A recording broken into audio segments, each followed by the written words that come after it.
మామూలుగా ఆపిచ్చేస్తాను. తర్వాత మడిదేపు బయట కోసం కూడా దండం పెట్టుకుని వచ్చేస్తానండి. అప్పుడు మడిదేపుడు చేస్తాను. ఇలాగ చిన్నమ్మ ఫోన్ చేస్తాను. అమ్మ అనుకోండి మధ్యలో ఇచ్చేస్తాను.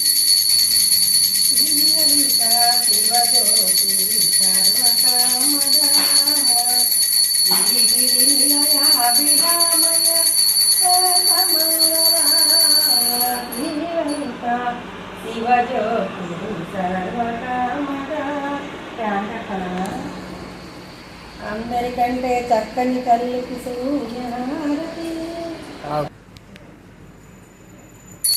అందరికంటే చక్కని తల్లికి చంద్రహారతి, అందాలల్లే చల్లని తల్లికి సూర్యహారతి, మూవల తలుపుల తల్లికి కర్పూరహారతి, సకల నిగమ జననికి శాశ్వతమ